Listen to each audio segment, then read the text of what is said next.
The Meeting is being recorded. Eh bien, bonjour à tous, bienvenue à ces conférences d'actualité du CRISOF. Aujourd'hui, nous avons le plaisir d'accueillir le professeur Loïc Vaillant. Professeur Loïc Vaillant est professeur de dermatologie au CHU de Tours. Il a été président de l'Université François Rabelais de 2008 à 2016, vice-président chargé de la recherche, des études doctorales et de la valorisation auparavant de 2001 à 2008. C'est dire qu'il a une grosse expérience de présidence d'université. En septembre 2017, le professeur Loïc Vaillant était chargé d'une mission permettant de définir les modalités de mise en œuvre d'un service sanitaire pour tous les étudiants en santé, qu'ils relèvent des filières médicales ou non médicales. Et ce service sanitaire s'inscrit dans le cadre de la stratégie nationale, la stratégie française de santé, notamment ces deux premiers axes, la prévention et la promotion des comportements favorables à la santé, la lutte contre les inégalités sociales et territoriales. Voilà. Et donc, on a beaucoup à apprendre, je pense, de cette mission, de ce service sanitaire des étudiants en santé. D'emblée, quand on voit le titre, Loïc, on se dit service sanitaire, ça fait un peu service militaire, on sous-entend cela, j'espère. Je pense que tu vas nous démentir, nous dire que ça n'a rien à voir avec le service militaire, mais ça donne un petit peu cette impression. Et manifestement, c'est tout à fait dans l'air du temps, puisque la prévention, la promotion des comportements favorables à la santé, la lutte contre les inégalités sociales et territoriales, c'est au cœur du débat de beaucoup d'universités à l'heure actuelle. Loïc, merci d'avoir accepté de nous faire cette présentation et nous t'écoutons. Eh bien, merci Étienne, merci à tous. Effectivement, le service sanitaire, ça fait évoquer le service militaire en France, et c'était une des premières questions. C'est un terme qui a été consacré par le président de la République, puisque en fait, c'est Emmanuel Macron, lorsqu'il était candidat à la présidence, donc la première fois, donc en 2017, qui avait expliqué que dans le domaine de la santé, puisque il y avait un retard de la France dans le domaine de la prévention, il fallait compter sur l'ensemble des professionnels de santé, d'où l'idée que les plus jeunes, c'est-à-dire les étudiants, fassent un service sanitaire au sens promouvoir la santé et les soins de prévention primaire dans l'ensemble du public. Service sanitaire, quand ça vient de quelqu'un qui était candidat et qui est devenu président de la République, on n'a pas changé le nom, mais effectivement, il y a un historique qui est parfois un peu troublant. Alors, quand ça a été créé en 2018, puisque c'était une promesse du président de la République, il y avait effectivement en France un cadre qui était mis en place, qui était la stratégie nationale de santé. Et pour faire simple, volontairement caricatural, ce qui était acquis de façon assez consensuelle, c'est que la France restait un pays où les soins curatifs étaient de bonne qualité, comme on dit souvent en France, dans les meilleurs du monde, mais qu'en revanche, dans le domaine de la prévention, si on parlait parfois de retard, on parlait parfois, en tout cas, très clairement, d'être dans les derniers du monde en termes de prévention, et je parle bien de prévention primaire. Et donc, il y avait un enjeu, puisque dans la stratégie nationale de santé, on appuyait à la fois sur la prévention et bien sûr sur un aspect de soins curatifs, mais on appuyait beaucoup sur la prévention, en insistant sur le fait qui est bien connu de chacun d'entre vous, c'est que globalement, le système de santé est responsable de 20% de l'amélioration de la santé et que 80% c'est en dehors, incluant toutes les actions de prévention, de dépistage, de modification urbaine et autres qui sont liées à l'amélioration de la santé. Ça, c'était le premier point. Le deuxième point, c'est qu'il y avait beaucoup de réformes qui devaient être mises en place et qui ont d'ailleurs été mises en place. Dans le domaine médical, il y avait eu la réforme du troisième cycle, du premier cycle, du deuxième cycle. Nous avons 3 cycles en France, donc on n'a que 3 réformes, mais on ne désespère pas d'en faire une nouvelle. C'est assez chronique, mais et ça, c'est à noter. Vous le verrez, le service sanitaire a été considéré comme un préalable, non pas un préalable, mais comme quelque chose qui devait être fait et pensé avant même les réformes, puisque ça permettait de l'intégrer dans la prévention. Et puis donc, ces domaines de priorité du gouvernement. Et donc, il était mis très clairement dans la feuille de route du gouvernement de l'époque, la mise en œuvre de ce service sanitaire pour tous les étudiants de santé. Alors en fait, quels étaient les objectifs du service sanitaire et quels sont toujours les objectifs, puisque alors pour le coup, les objectifs n'ont pas changé. Premier objectif, c'était d'initier tous les futurs professionnels de santé aux enjeux de la prévention primaire.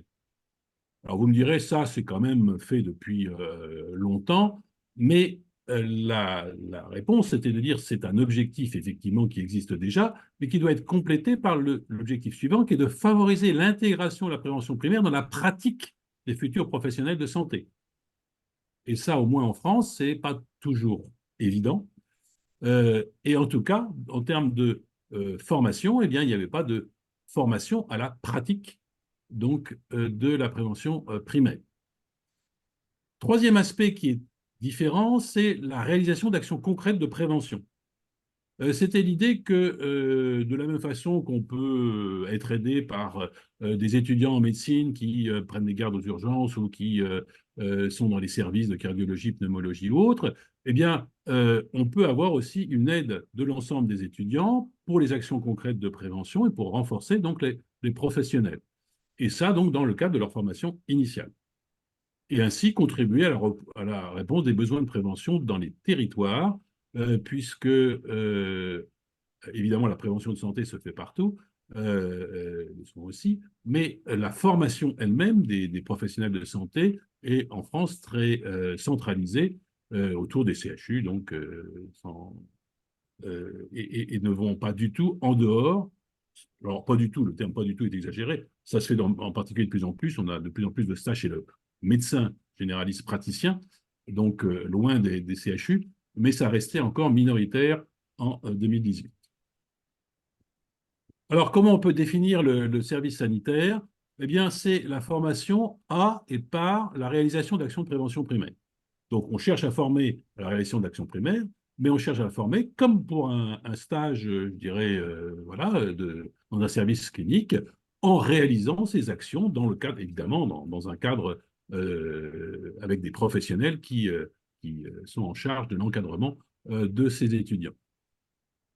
Mais ça veut dire qu'on a très clairement un public cible et que le public cible, c'est un public qui est de prévention primaire, donc c'est le grand public et ce n'est pas un public de malades. On est très clair là-dessus, avec des thématiques qui doivent répondre à un besoin de prévention primaire tout à fait identifié dans les territoires, avec l'idée que même si globalement, en tout cas en France, ça reste relativement homogène, on retrouve des besoins assez identiques dans tous les territoires, il y a malgré tout une différence, notamment entre des territoires industriels et devenus désindustrialisés, ruraux, et les territoires des métropoles où sont en général localisés les CHU. Donc ça, c'était la définition du service sanitaire. Et pour dire que c'était important de mettre l'accent sur cette formation pratique à la prévention primaire, le service sanitaire, il est obligatoire en formation initiale pour tous les étudiants. Si on n'a pas validé son service sanitaire, qui lui-même donne des ECTS, tout à fait classiquement, mais si on n'a pas validé le service sanitaire, on ne peut pas avoir le diplôme. Donc donc ça va plus loin que ce que l'on fait généralement dans nos études. Donc c'est vraiment tout à fait obligatoire. Alors du coup, les étudiants en santé concernés, eh bien, c'est tous les étudiants. Alors, initialement, et c'est toujours vrai actuellement, infirmiers, médecine, pharmacie, odontologie, maïeutique et kinésithérapie, ce qui représente 47 000 étudiants, en sachant que c'est placé un peu différemment selon les années. En France, en général, c'est fait en troisième année. Les pharmaciens, c'est en cinquième année. Vous voyez que ça peut varier selon les années. Et vous allez voir, ça peut poser des problèmes pratiques. Mais donc, c'est obligatoire, et ça, c'est obligatoire par décret. Donc, la loi fait que si on ne fait pas de service sanitaire, on ne peut pas être ou kiné, ou maïeuticien, etc. Et à partir de septembre 2019, eh bien, d'autres filières, de façon plus ponctuelle, sur le volontariat des écoles, pas des étudiants, sur le volontariat des écoles, une école d'orthophonie ou d'ergothérapie décide de faire faire un service sanitaire, donc de le rendre obligatoire dans la maquette, et s'associe en général avec les facultés de médecine ou de pharmacie pour faire ce service sanitaire. Mais ça, c'est fait à la demande et différemment selon les territoires. Donc, vous voyez quelque chose qui est ambitieux, juste je reviens sur le chiffre, ça représente quand même 47 000 étudiants de façon obligatoire, donc quelque chose qui est ambitieux et pour lequel on était finalement peu préparé. Pour vous situer un petit peu les choses, donc élection du président Macron en 2017, mission qui m'avait été confiée de mettre en place, enfin de faire un rapport pour la mise en place de ce service sanitaire, mission débutée, pour le dire réellement, en septembre 2017, et première formation obligatoire faite et réalisée dès l'année 2018-2019, l'année universitaire 2018-2019. Donc, très rapidement mise en place et c'est suffisamment rare pour pouvoir le signaler. Alors, quelles sont les thématiques d'action sur lesquelles on s'attendait à faire cette prévention primaire? Eh bien, on avait dit nationalement qu'on voulait mettre l'accent sur 4 thématique, d'une part parce qu'elle représentait des choses importantes en France en termes de prévention et de déterminants de santé, d'une part, et d'autre part parce que nous avions des outils de formation, enfin des outils pour la formation, qui pouvaient être donnés à chacune des écoles et facultés qui étaient en charge de former les étudiants. Donc, c'est sans surprise l'alimentation, l'activité physique, les addictions, et on pensait essentiellement alcool, tabac, différentes drogues, et ce qui avait été appelé activité sexuelle, qui incluait à la fois les infections sexuelles, la prévention donc des infections sexuelles transmissibles, la contraception, et donc de façon générale l'activité sexuelle. Depuis lors, ont été ajoutés à la demande du ministère et après avis du comité de pilotage national 2 aspects, la prévention des infections et la résistance aux antibiotiques. Vous ne serez pas surpris d'apprendre que ça a été fait juste après la Covid, donc en 2020, et en même temps, il avait été proposé de rajouter également la santé mentale et la prévention du suicide, qui n'avait pas été choisi initialement, alors que c'était un besoin qui était identifié au moins, enfin, qui était identifié globalement sur le territoire national, mais parce qu'on manquait d'outils. Et les outils ont été faits pendant les 3 ou 4 ans, avant que ce soit une thématique proposée nationalement. Mais l'idée était de dire, ça c'est les thématiques d'action, voilà, qui sont proposées, qui doivent être proposées partout, mais en revanche, il peut y avoir des actions qui sont proposées spécifiquement dans des territoires pour des différentes raisons, que ce soit l'aide à la parentalité, c'était en particulier demandé dans les banlieues d'Île-de-France, ça peut être les gestes qui sauvent, là on était plutôt dans les CHU plus ruraux, où il y avait une demande. De façon générale, et par l'éducation nationale, il était beaucoup demandé tout ce qui était addiction aux écrans. Mais vous voyez qu'il y a différentes thématiques qui ont pu être faites, mais là, à la demande des territoires. Alors, donc, on est bien dans une action de prévention. Ça ne peut pas se faire à l'hôpital, puisque par définition, ce n'est pas pour des malades. Et donc, où ça pouvait se faire, où on fait des actions de prévention. Alors, évidemment, c'est tout à fait large, mais dans un premier temps, on avait privilégié tout ce qui était enseignement, école, collège, lycée, université, pour une raison très simple, c'est parce que l'éducation nationale en France est assez hiérarchisée, centralisée, avec un ministère de l'Éducation nationale très développé, donc c'est parfois difficile à faire bouger, mais à l'inverse, quand il bouge, eh bien, on peut le mettre en place assez facilement. Et donc, on avait évidemment travaillé avec le ministre de l'Éducation nationale et ses différents recteurs pour mettre ça en place et donc faciliter la mise en place dans ces différents lieux qui, par ailleurs, étaient évidemment très demandeurs. Les entreprises également, où il y avait finalement une forte demande, mais où ça, finalement, il y a eu assez peu d'actions de fait, on le reverra. Et puis, tout ce qui était EHPAD, tout ça, c'était assez logique. Il y avait d'autres lieux qui avaient été bien identifiés, mais pour lesquels c'était fait plus ponctuellement, et là aussi très dépendant des territoires. Donc, tout ce qui était protection maternelle infantile, tout ce qui était lieu de vie des personnes en situation de handicap, la réinsertion sociale, les lieux de prise en charge judiciaire ou de privation des libertés. On voit bien que là, ça correspond en général à des territoires très particuliers. La ministre de l'époque, la ministre de la Santé de l'époque était Agnès Buzyn, avait insisté beaucoup, et je pense à juste titre d'ailleurs, sur le fait que les publics relevant de l'aide sociale à l'enfance devaient être la cible de ces actions de prévention primaire, mais je dois le dire que là, ça a été plus difficile, enfin, c'est plus difficile à mettre en place pour des raisons d'organisation en France. Donc, dans les écoles, collèges et lycées, c'était plus facile. On avait une trame qui était identifiée.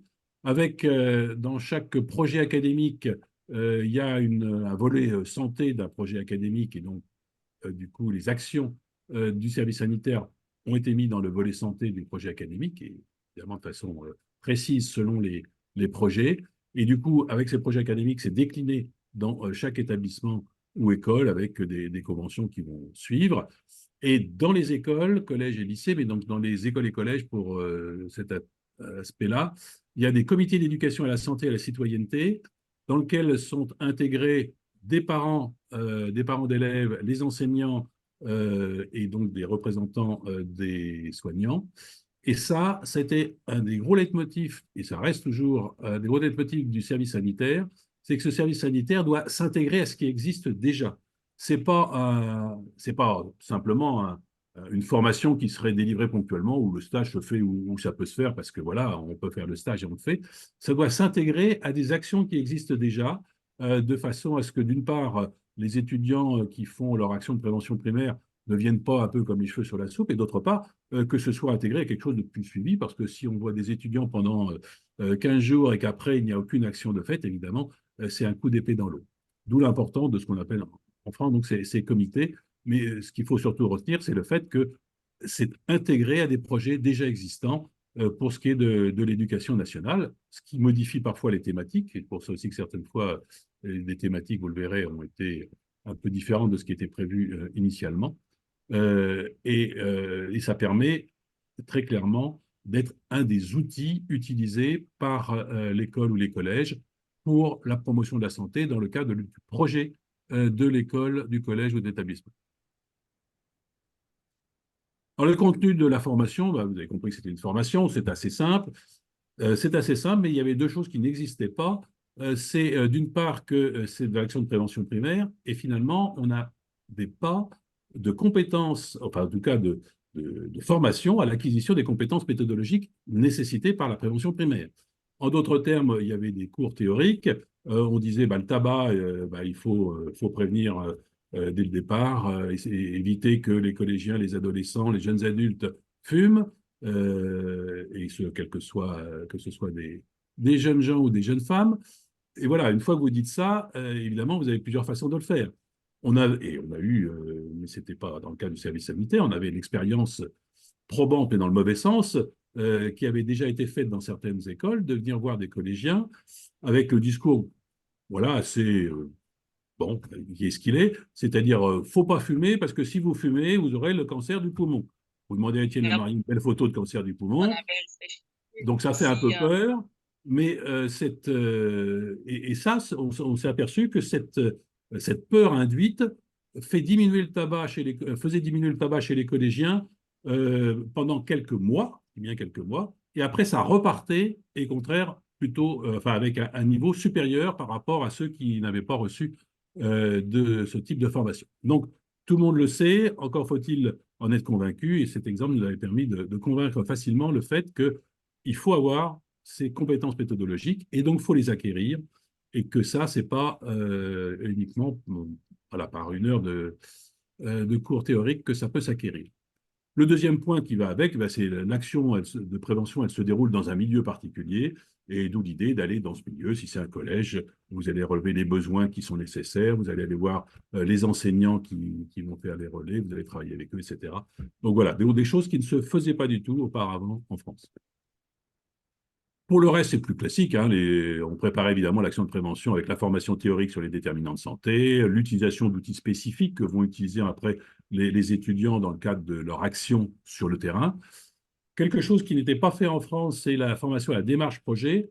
Pour être tout à fait honnête, les facultés de médecine sont les dernières facultés en France où il n'y a pas de projet, de démarche projet collectif, de démarche projet de groupe qui est faite.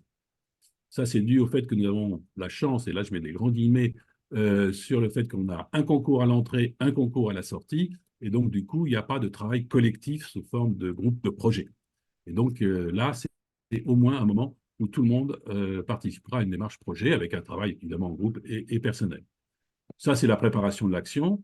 Après, il y a la réalisation de l'action, le retour d'expérience et l'évaluation, là, rien que très classique. Alors, la durée du service sanitaire. La durée du service sanitaire, ça a été une grosse discussion. Alors, ça, c'est très français. J'ai dû mettre le là. C'est, alors, combien? Bon, là, la décision a été prise globalement, voilà, 60 demi-journées, globalement un mois, un peu plus d'un mois, à intégrer dans les différents programmes. Mais après, ah oui, mais quel mois, comment? Et là, ce qui a été proposé, et ce que j'ai même imposé d'ailleurs, c'est que c'était chaque établissement qui choisissait la façon dont étaient réparties ces demi-journées. Ce qui, en France, était tout à fait nouveau. Pas forcément d'ailleurs bien ressenti, ni par les formateurs des écoles d'infirmières, ni par les formateurs des facs de médecine ou de pharmacie. On aurait presque voulu que j'impose le mois, la date, l'heure à laquelle aurait lieu ce service sanitaire. La seule condition, c'était évidemment que ça fait partie du programme et on n'allonge pas la durée des études pour ça. Donc, ça veut dire qu'on retire d'autres choses du programme.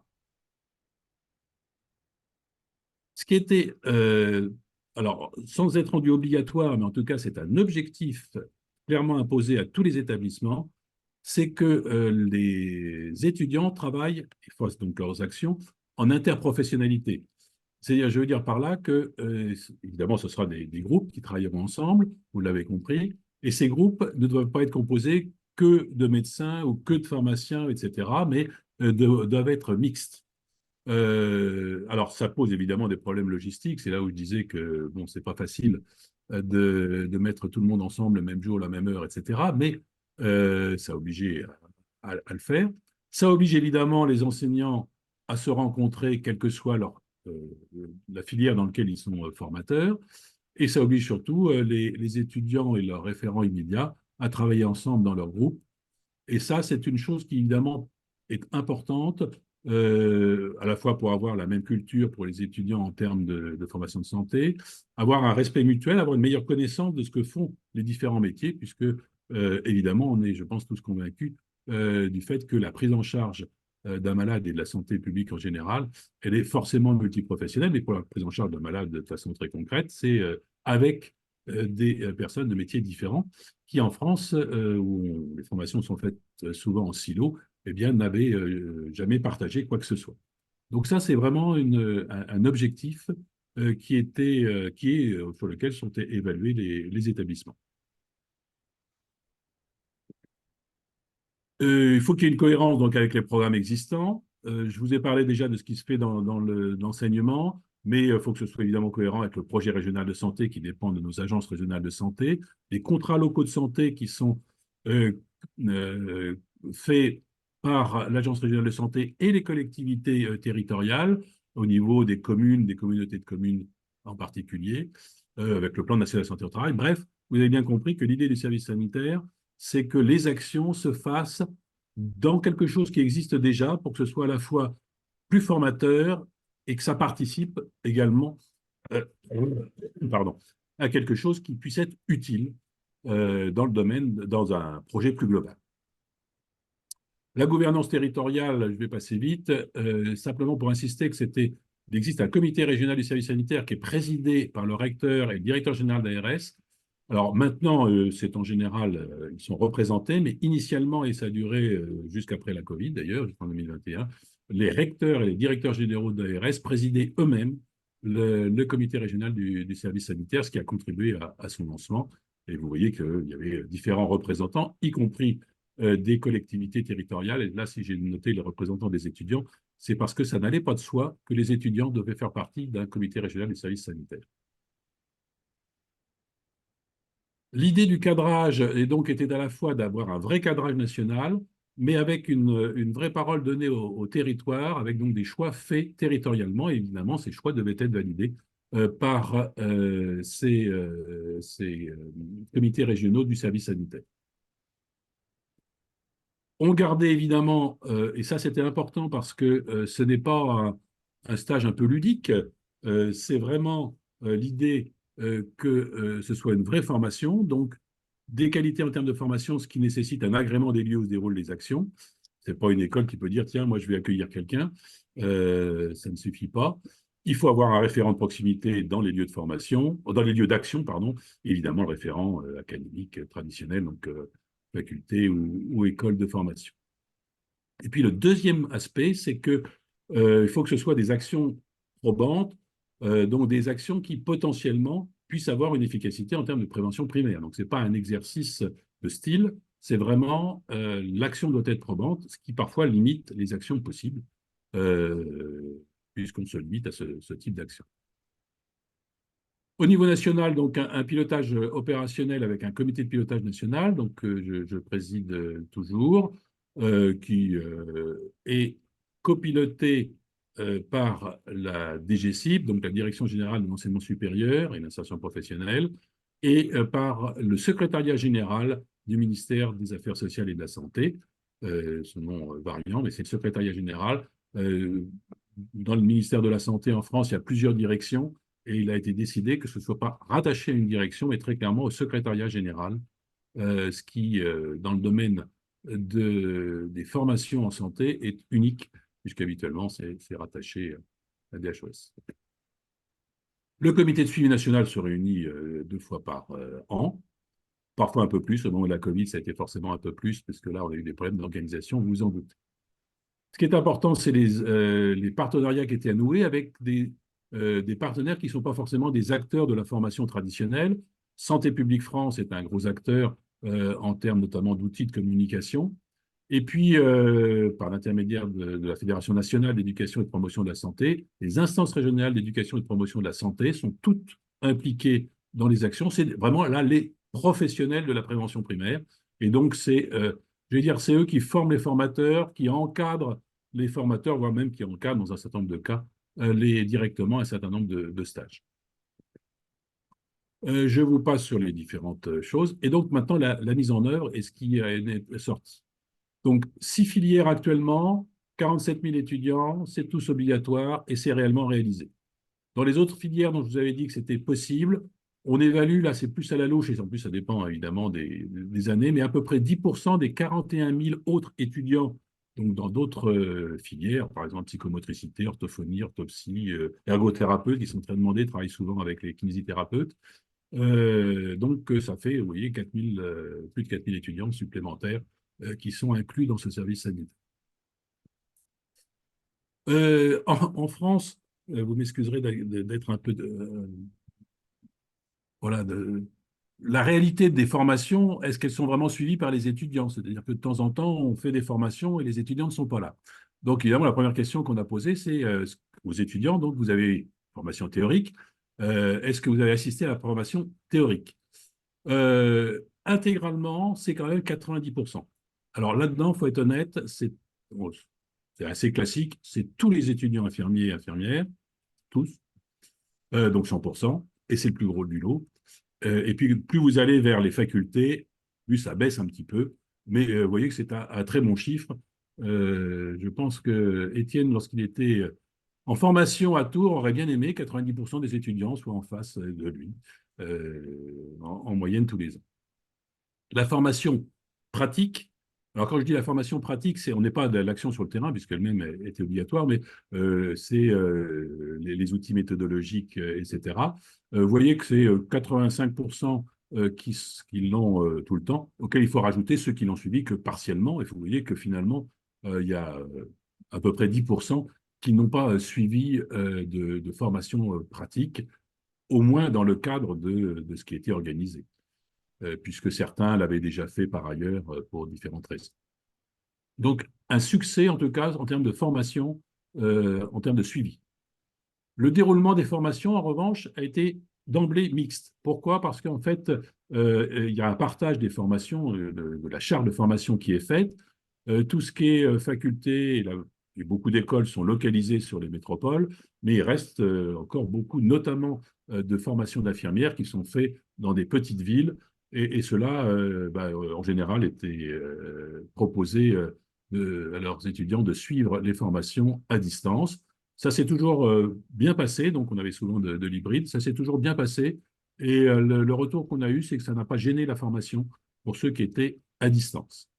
En revanche, ils étaient moins contents du fait qu'évidemment, ils ne voyaient pas leurs collègues et que, par exemple, si on compare les étudiants infirmiers de Tours par rapport à ceux du Blanc, enfin, un village éloigné de Tours, eh bien, ils constatent que ceux qui ont travaillé directement avec les étudiants en médecine, c'est à la fois plus sympathique, plus riche humainement que ceux qui ont fait ça uniquement à distance.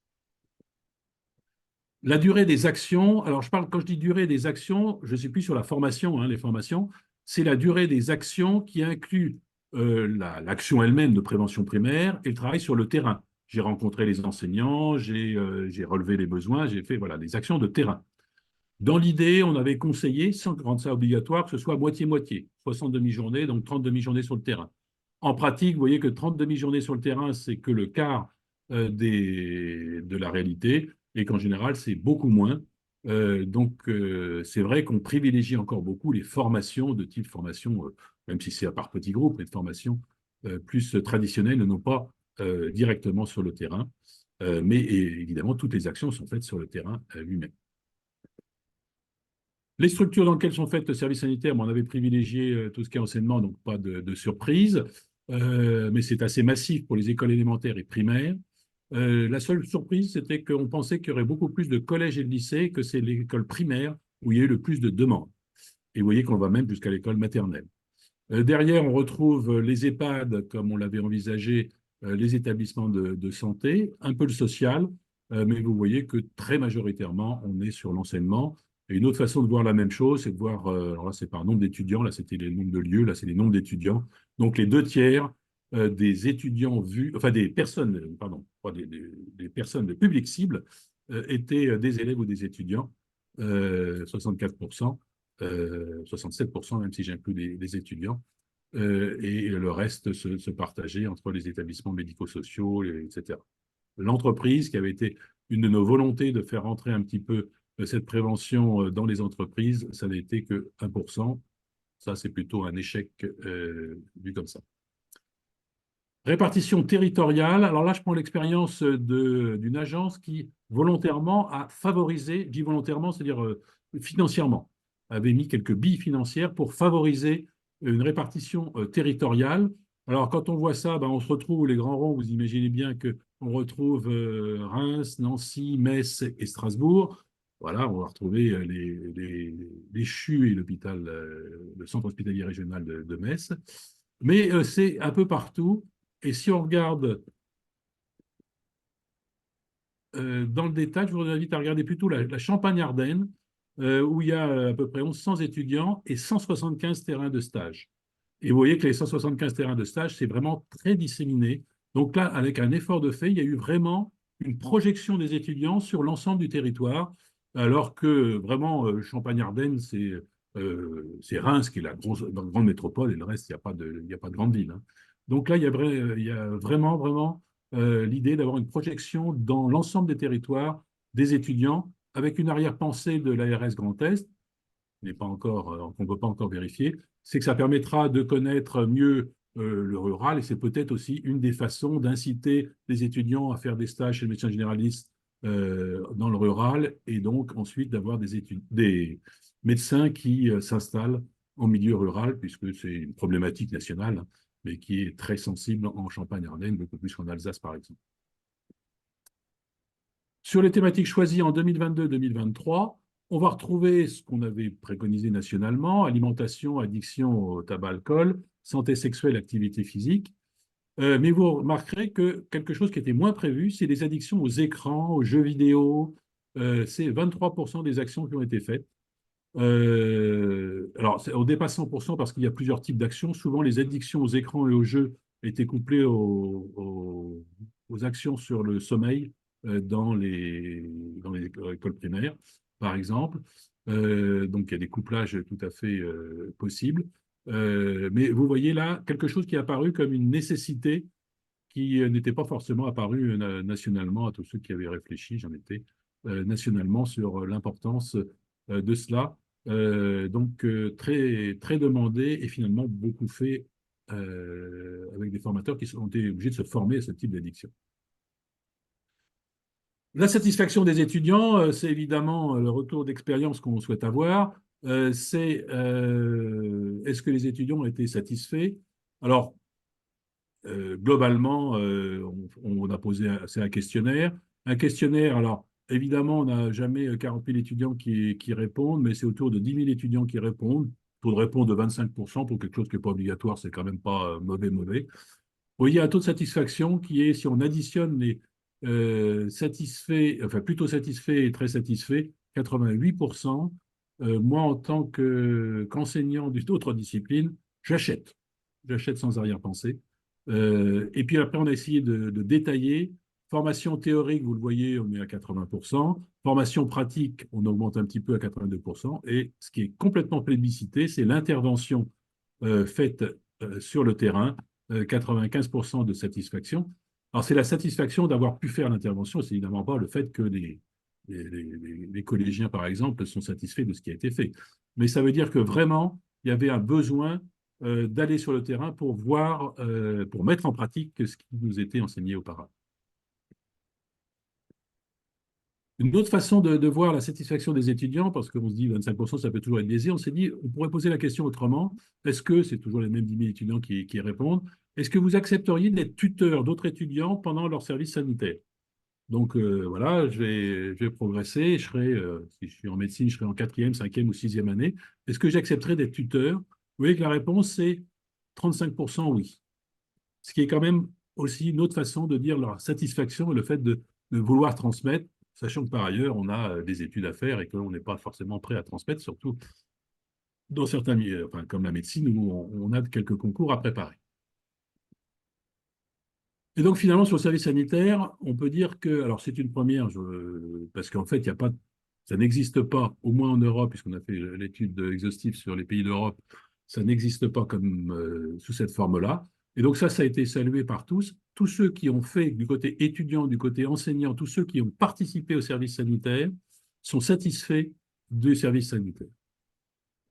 Avec un certain nombre de coûts de travaux de fond qui ont été engagés, qui n'existaient pas auparavant, donc un référentiel de compétences intégrant les savoirs, savoir-être pour le service sanitaire, en recherche des travaux qui ont été développés sur la prévention primaire en termes enfin, dans les formations, sur la formation des formateurs, ce qui est sûrement un gros sujet, parce qu'il y a beaucoup de formateurs qui nous ont dit nous, on aimerait bien former, mais on n'est pas habitué à faire la prévention primaire, on n'est pas habitué à utiliser ces outils pour aller parler à des jeunes qui ont parfois 20 ans, 25 ans de moins que nous.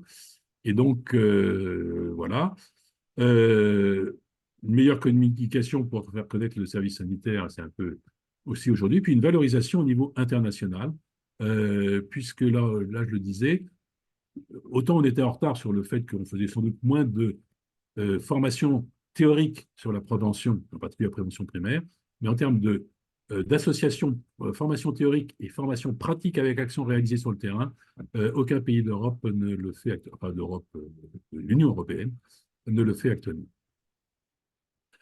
C'est aussi une source d'innovation parce que du coup, au-delà du service sanitaire, eh bien, il y a des actions qui ont été mises en place, des formations qui ne sont pas celles du service sanitaire, qui ont été mises en place pour l'engagement des étudiants. Alors, c'est parfois l'engagement, évidemment, dans la santé, mais santé souvent vue à travers l'environnement, c'est souvent le cas. Parfois, des formations pour construire, animer, évaluer une action qui ont été mises en place par des gens qui faisaient le service sanitaire, et là, c'est évidemment plus pour les formateurs.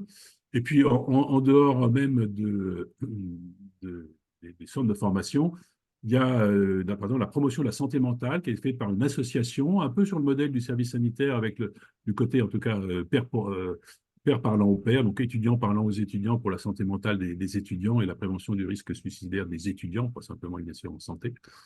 Un parcours personnes âgées qui a été mis un peu sur ce style-là, où on fait intervenir des jeunes, je pense à des kinés pour la mobilité, etc. Et à Poitiers, c'était sur l'environnement. Donc, voilà, un certain nombre de choses qui ont été mises en place par des personnes qui avaient cette expérience du service sanitaire, même si ça ne fait pas partie du service sanitaire, parce qu'ils l'ont fait dans le cadre d'associations ou en plus de leur travail habituel. Et puis peut-être pour vraiment conclure, avant de répondre à vos questions avec plaisir, L'interprofessionnalité s'est atteint à près de 70%, mais on vise toujours le 100%. C'est plébiscité par les étudiants. Là, le frein, il est très clairement organisationnel. Les thématiques d'action et de pédagogie, finalement, on est en manque d'outils. On s'est aperçu, c'est là où Santé publique France nous apporte beaucoup de choses parce qu'eux ont des outils de prévention primaire. Il faut retravailler pour nos formations à nos étudiants. La formation des référents, je vous en ai déjà parlé. Je pourrais vous parler des financements parce que ça, c'est un terme récurrent en France. Ce qu'il faut savoir, c'est que, et c'est très traditionnel, nous avons fait ça à moyens constants, c'est-à-dire que les universités, quand c'était des universités, ou les écoles, quand c'était les écoles, prenaient sur leurs moyens habituels. Vous me direz, on devait dégager d'autres choses. Mais enfin, quand même, ça demandait des moyens supplémentaires. Dans certains cas, les collectivités territoriales ou bien les agences régionales de santé, donc étatiques, ont donné de l'argent pour aider à la mise en place, mais là, on a encore un manque de financement. Et puis, l'évaluation est en cours. Il y a une évaluation nationale qui est faite par le Haut Conseil de la santé publique, qui nous a déjà donné des conseils pour améliorer les choses, notamment sur la nécessité que ce soit des actions probantes et donc que les formateurs soient réellement bien formés pour que les étudiants fassent des actions qui aient du sens. Et puis, il y a des évaluations locales qui sont là encore à construire. Et là aussi, c'était un conseil de l'HSP, c'est que ce soit plus évalué localement en dehors de la satisfaction qui est faite partout des étudiants ou des formateurs. Sur les inégalités territoriales, très clairement, c'est pour le moment plutôt un échec, même si je vous ai montré un succès pour la Champagne-Ardenne. On a du mal à projeter les étudiants dans le territoire. Et c'est sans doute dommage. On a un certain nombre de leviers à mobiliser. Personnellement, je ne pense pas qu'on puisse faire une réforme de cette ampleur qui est assez artisanale, enfin qui repose en tout cas sur la bonne volonté de beaucoup de formateurs de façon pérenne, alors que l'enjeu est vraiment important sans avoir des financements supplémentaires, des ressources humaines supplémentaires, quel que soit le type. La mutualisation des outils, évidemment, ça c'est plus facile à faire et c'est fait donc sous la houlette du comité de pilotage national, mais beaucoup par Santé publique France et les IREPS. Et la coordination des acteurs au niveau régional est vraiment importante. C'est la première fois qu'on a quelque chose de régional coordonné avec vraiment une action, enfin une formation qui dépend de la région, même s'il y a un cadre national, mais ça vraiment dépend de la région et c'est de la responsabilité du DG d'ARS et du recteur que de la mettre en place. Et voilà finalement les grands leviers et les grands freins. Dans les leviers, je voudrais insister sur l'accueil général, c'est-à-dire qu'on a été surpris, alors que quand je présentais le rapport, j'ai rencontré beaucoup de gens, y compris tous les syndicats, enfin beaucoup de syndicats, parce que tous en France, c'est pas possible, mais beaucoup de syndicats, l'accueil était très réservé. Et sur le terrain, quand ça a été mis en place, l'accueil a été unanimement favorable. On a eu nos leviers, c'est les professionnels qui existent déjà sur le terrain de la prévention primaire, même s'ils n'intervenaient souvent, ils n'intervenaient pas dans nos facultés, et donc on les fait intervenir. Les étudiants sont très investis, je vous ai dit 35% souhaitent être tuteurs. Vraiment, là, il y a un investissement sur lequel qu'on peut utiliser en termes de levier. Et puis, il y a une volonté de collaborer entre les différentes écoles et différentes composantes, qui est là aussi nouveau, enfin nouveau, non pas sur la volonté, mais sur le fait que ça peut être mis en place. Les freins, je n'insiste pas beaucoup, parce qu'une fois qu'on a fait les ressources humaines, les budgets, on a les problèmes de logistique pour l'interdisciplinarité et le fait qu'il faut faire rentrer dans les maquettes pédagogiques différentes quelque chose qui soit un peu commun. C'est-à-dire, grosso modo, il y a 15 jours qui sont un peu les mêmes pour l'ensemble des collèges et facultés, ce qui est parfois un peu difficile à mettre en place. Voilà ce que je pouvais vous dire sur le service sanitaire, en espérant que je vous ai convaincu qu'il ne s'agissait pas d'un service militaire, mais d'une vraie formation, et d'une formation qui est innovante au moins pour la France, en ce sens que c'est la prévention primaire pratique et qui est faite avec des acteurs qui ne sont pas des acteurs académiques habituels. Merci, Oui. Étienne. Non, Vas-y. non. Ben, Non, je merci vais beaucoup simplement pour, remercier Loïc, mais je te laisse la parole. merci beaucoup pour cette intervention très instructive. Et puis, j'avoue que j'ai été très étonné de voir ça. Chez nous, on n'a pas ce genre de choses-là encore. Peut-être que ça viendra un jour, mais pour l'instant, on n'est pas encore aussi bien structuré. Donc, félicitations pour ça. C'est un gros travail de mise en marche, de mise en chantier. Et ben, ma foi, vous avez fait un travail titanesque. J'ai une petite question et puis, en fait, deux petites questions puis un commentaire. Je veux juste être certain que j'ai bien compris parce que quand vous parlez de territoire, vous ne parliez pas nécessairement des territoires outre-mer. Vous parliez des territoires à l'extérieur de l'Île-de-France. C'est ce que j'ai bien compris, hein? Alors, c'est même les territoires, ça va même plus loin, c'est les territoires en dehors des grandes villes, quoi. Ah, C'est-à-dire OK, que, d'accord. OK, donc, en fait, quand on dit les territoires, c'est en dehors du CHU, pour faire simple, les OK, villes du CHU. d'accord, je comprends. Donc, ma première question, ben, vous l'avez un petit peu effleurée. Est-ce que vous avez une petite idée pourquoi est-ce que c'est un petit peu difficile? Ma deuxième question, c'est au niveau de, peut-être que finalement le programme est trop jeune, mais est-ce que vous êtes en mesure de savoir un petit peu l'impact de ce programme-là, des interventions des étudiants sur la population? Quel a été l'impact global sur le système de santé? Est-ce que ça s'est traduit, par exemple, par moins de fréquentation aux hôpitaux, etc.? Êtes-vous en mesure un petit peu de dessiner un peu un impact? Puis finalement, le troisième point sur lequel j'aimerais vous entendre, c'est, vous l'avez un petit peu effleuré. Pourquoi est-ce que la mise en œuvre de l'interdisciplinarité est un frein? Est-ce que c'est parce que est-ce que c'est parce que, de façon générale, euh, le monde biomédical a un petit peu de misère à collaborer avec l'extra biomédical ou est-ce que, quoi, je ne sais pas comment trop le dire, mais bon, je vais le dire comme ça parce que chez nous, c'est un petit peu aussi la réalité, ça. Alors, pour répondre à cette troisième question, c'est tout à fait ça. C'est-à-dire qu'en fait, il faut être très clair. Alors, on va le dire autrement. On peut dire que c'est les facultés contre les écoles. C'est-à-dire que quand vous êtes médecin ou pharmacien, vous vous sentez investi d'un pouvoir de décision par rapport au ce qu'on appelle souvent les paramédicaux.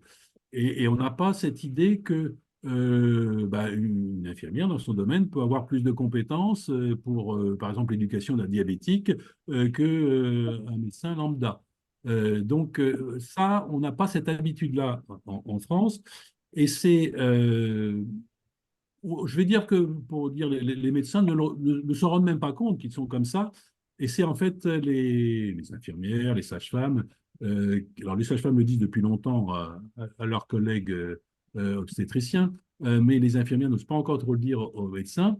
C'est qu'elles trouvent et elles ont des compétences, effectivement, qui sont parfois supérieures à un médecin généraliste ou à un médecin, a fortiori un médecin spécialisé quand c'est pas dans sa spécialité et qu'elle est parfois, voilà, on ne tient pas compte de son avis. Pour donner un exemple concret dans l'application, c'est que lorsqu'on a, c'est des formations à la prévention primaire, donc qu'on soit infirmier, formateur infirmier ou formateur médecin, je veux dire qu'on a les mêmes compétences. Eh bien, à la faculté de médecine, dans beaucoup de facultés de médecine, on a du mal à accepter que ce soit un formateur infirmier qui vienne enseigner les étudiants en médecine. Non pas, évidemment, ceux qui s'occupent du service sanitaire ou ceux qui s'occupent de santé publique, ceux-là, ils ont l'habitude et ils sont d'accord. Mais on dit, tiens, un cardiologue qui va me dire, mais pourquoi c'est une infirmière qui vient enseigner mes étudiants? C'est étonnant. Voilà, c'est étonnant. Il n'ose pas dire qu'il n'est pas d'accord, mais c'est étonnant.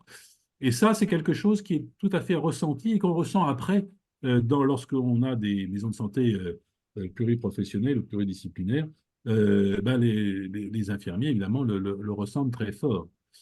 Là, c'est un domaine où, quand on est en deuxième année d'infirmier ou en troisième année de médecine, on a les mêmes compétences ou les mêmes incompétences, les mêmes besoins de formation, d'une part, et d'autre part, les formateurs, et je dirais même, alors là, pour être très honnête, en France, les formateurs en prévention primaire infirmiers sont plus compétents que nos formateurs médecins. Ils en font depuis plus longtemps, ils ont l'habitude d'aller sur le terrain ou de faire une analyse de besoins, enfin des choses comme ça. Voilà, on n'a pas l'habitude. Et ça, c'est aussi pour casser cela qu'on a voulu que ce soit un interprofessionnel, parce que c'était possible. Et le résultat sur les étudiants, c'est que les étudiants sont ravis. C'est-à-dire que pour eux, alors, nos jeunes médecins sont très désireux de travailler en groupe pluridisciplinaire, même s'ils n'ont pas eu forcément l'habitude ou s'il y avait un rapport hiérarchique là, l'image du CHU est une mauvaise image pour le coup. On donne parfois des bons modèles, mais lorsque vous avez le chef de service qui parle avec son infirmière, on sent bien qu'il y a une hiérarchie qui existe. Euh, et donc, c'est une mauvaise image. Et là, les étudiants ne le ressentent pas du tout, et surtout, ils découvrent les études de l'autre, et finalement, de s'apercevoir qu'il y a des choses qu'ils font et qu'eux ne pensaient pas qu'ils faisaient. Donc ça, c'est vraiment la réponse à cette question, c'est important.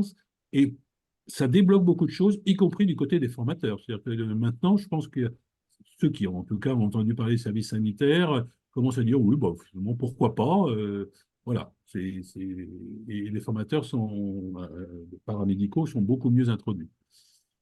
Et j'en donne que pour preuve, alors même si c'est une anecdote, c'est important, notre cadre kiné, une kinésithérapeute de notre hôpital, donc, une partie du CHU de Tours, va faire, est en train de faire un master recherche et va faire ensuite son doctorat, parce que voilà, maintenant il est bien ressenti comme étant capable de le faire, alors qu'il me dit qu'il y a 5 ans, alors même qu'il avait déjà fait un certain nombre d'études, ben voilà, on ne le poussait pas à le faire en tout cas. La deuxième question sur les territoires, donc on a bien compris que c'était les territoires en dehors du CHU. Pourquoi on a du mal? Alors, il y a à la fois des questions culturelles et des questions logistiques. Les questions logistiques, c'est que lorsque vous devez faire 100 km, quand vous êtes étudiant, vous faire 100 km pour aller rencontrer les profs, faire l'analyse des besoins sur place et puis ensuite faire l'action, bah, c'est du temps de perdu avec des guillemets. Ça fait 2 heures de trajet, même si vous couchez sur place pour pouvoir, voilà. Il faut d'abord prévoir l'hébergement. Enfin bref, voilà, là, il y a un problème logistique qu'on n'a pas complètement résolu parce que il n'y a pas mis aussi ce qu'il faut comme moyen. Et puis, il y a aussi un problème vraiment culturel, c'est que moi, je suis étudiant à Tours, bah, je viens, y compris, je viens voilà, de Montargis, de loin, une petite ville. C'est pas pour retourner à Montargis. Moi, je suis très, très bien à Tours, dans le milieu étudiant. Il y a une vie étudiante. Je vais passer 15 jours je connais bien Montargis, mais 15 jours à m'embêter, quoi. Donc, il y a aussi cet aspect-là qui existe. Bon, donc voilà, là pour le coup, c'est vraiment culturel. Évidemment, la façon de résoudre, c'est Champagne-Ardenne, où Champagne-Ardenne, ils ont dit, bah voilà, il y a des stages, des terrains de stage, il faut qu'ils soient tous occupés, les terrains de stage. Donc, c'est le volontariat d'abord, et puis après, on fait une répartition obligatoire. Et puis, le troisième question que je dis, c'est finalement l'impact. Alors, l'impact, la première chose, c'est que l'impact réel en termes de santé, ça, on sait qu'on ne pourra pas le juger. Pour 2 raisons. Alors, c'est trop tôt, c'est évidemment la première raison. La deuxième raison, c'est que, d'abord parce qu'on le construit comme ça, et puis de toute façon, la vie fait que ce sera comme ça, mais on l'a construit parce que, voilà, on va dans un lycée pour parler de l'addiction au tabac, c'est dans le cadre d'un projet qui est porté par le professeur de biologie, par exemple, et donc, voilà, il y a des tas de choses qui vont impacter. Donc, on aura quelque chose de global sans pouvoir dire si c'est le service sanitaire lui-même. Ce que l'on peut dire par contre, c'est l'impact en termes sur le projet quand il est porté par exemple pour des profs de biologie dans un collège ou dans un lycée. Là, l'impact qui nous est vraiment dit, c'est que le message passe beaucoup mieux, parce qu'il y a quelque part un interdit, hein, dire qu'il ne faut pas fumer, quoi. Même si on ne le présente pas comme ça, in fine, c'est bien ça. Le message va passer beaucoup mieux avec des pairs ou presque pairs, parce que bah voilà, ils vont dire très carrément, bah ouais, ouais, moi aussi j'ai fumé, ou moi aussi je fume, et voilà. Et là, le message va passer, et on leur apprend à faire passer ce message, y compris avec leur expérience personnelle, qui certes n'est pas grande, mais qui du coup a un impact fort sur les collèges. Et je crois que c'est aussi la raison pour laquelle on reste massivement investi sur tout ce qui est enseignement, parce que les étudiants sont plus à l'aise et l'impact aussi est plus fort en termes d'impact direct, tel qu'il est mesuré directement. Donc voilà, donc on n'aura pas d'impact sur la santé.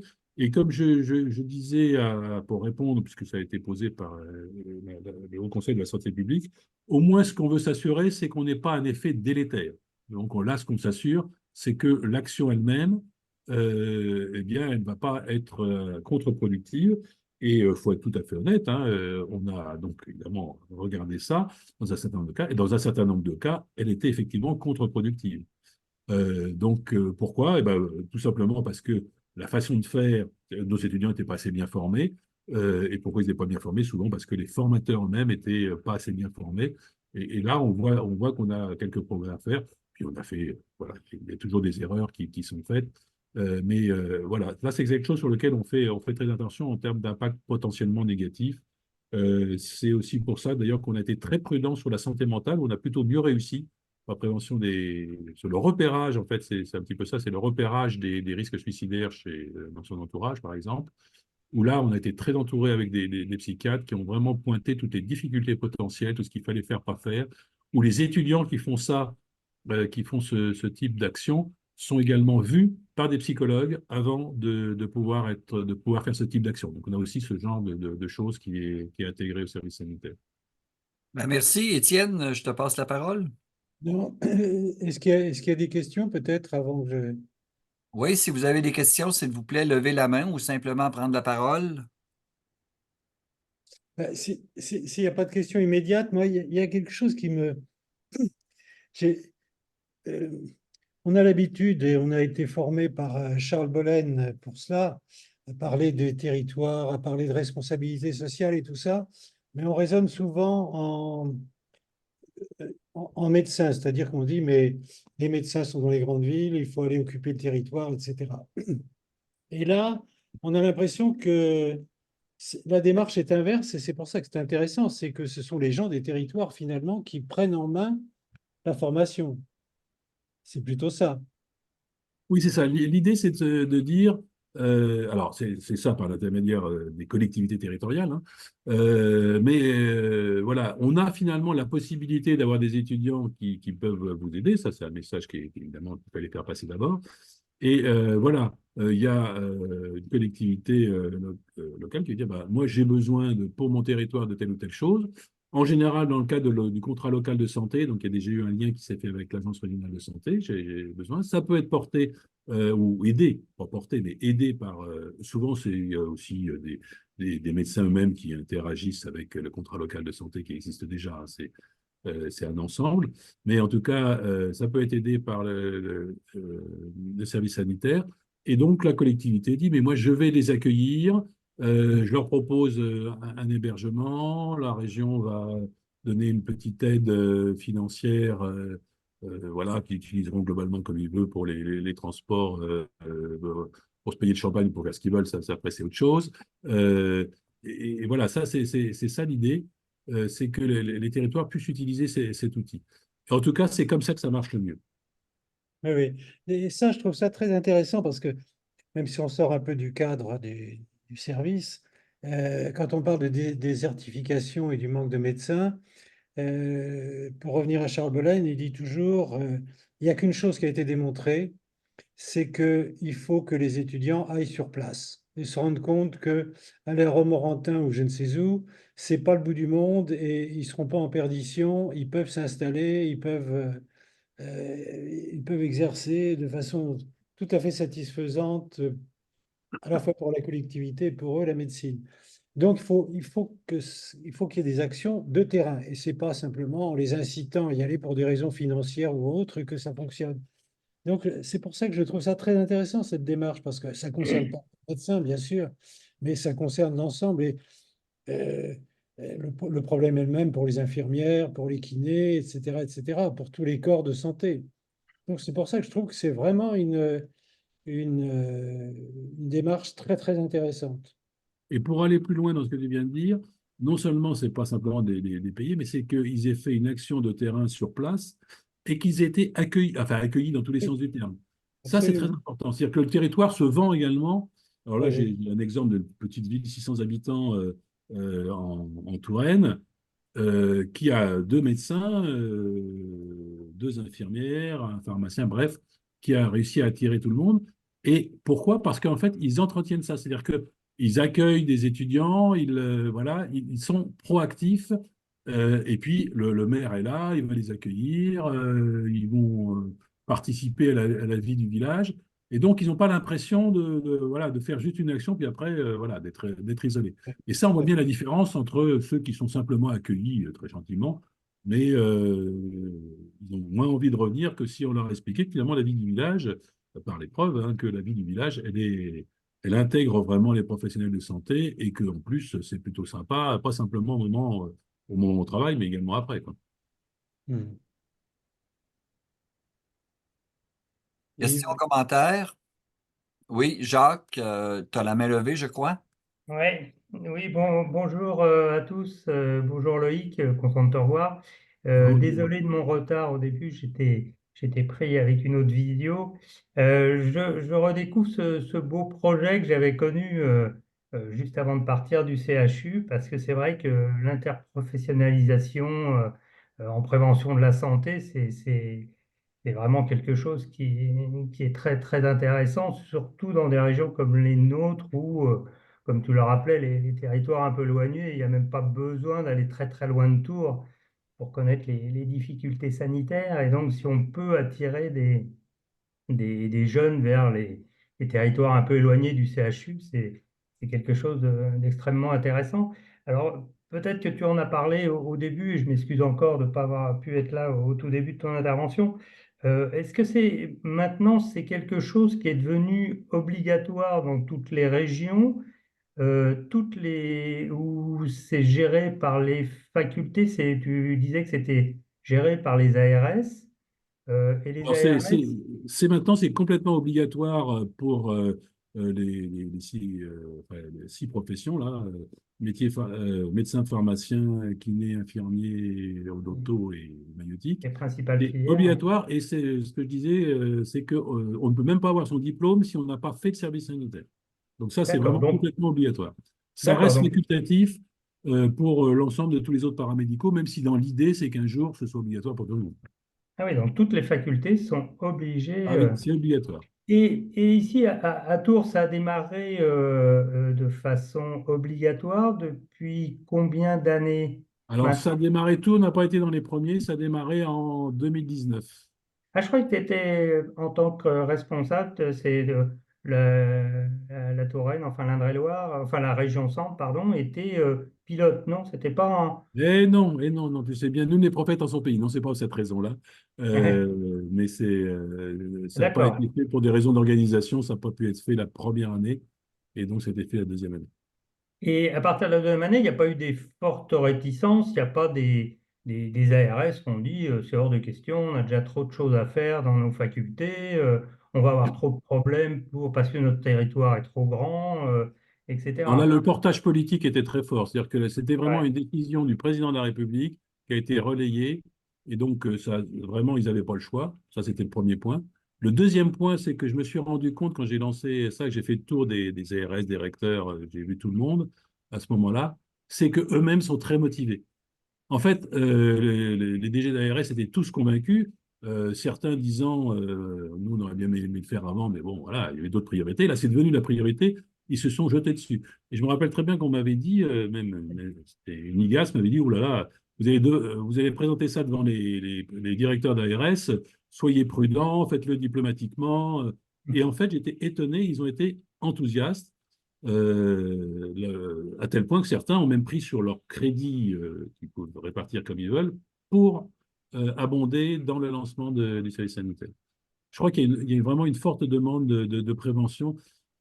Les ARS, on peut les critiquer, évidemment, comme toute administration, mais ils sont quand même assez proches du terrain. En tout cas, ils ont des remontées de terrain très fortes et ils voient bien que, voilà, curatif, on a des problèmes, etc. Mais enfin, grosso modo, ça fonctionne, quoi. On n'est pas dans les derniers, hein. Mais en prévention, ils voient bien, et en particulier au moment de la Covid, et là, il y a eu des remontées très fortes de précarisation de santé, très, très fortes, hein.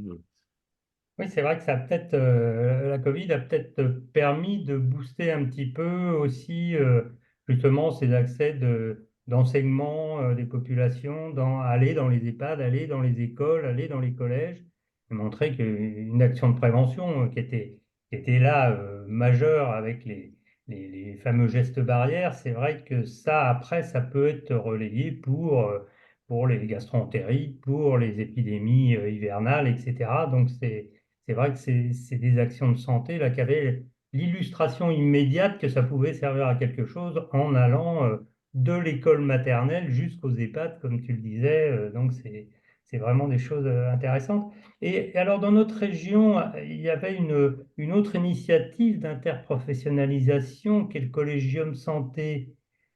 Quels sont les liens que cette action de service sanitaire a pu avoir avec le Collégium qu'avaient lancé Patrice et Henri?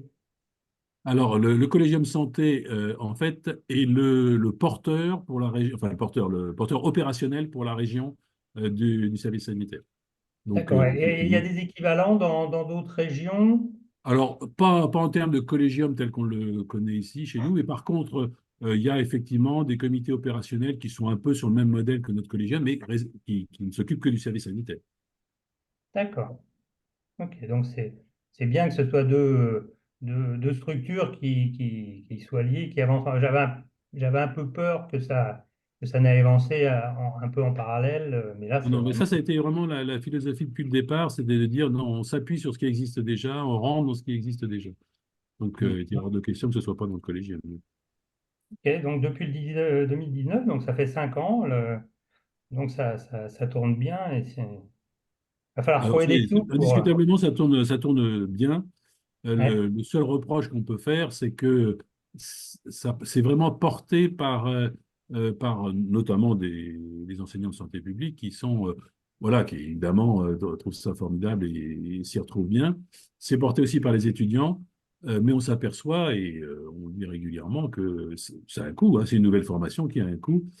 Et on n'en a pas tenu compte. Et c'est une des limites. Moi, je dis souvent, là, on fait de l'artisanal, on va peut-être passer à l'industriel, quoi. Mm.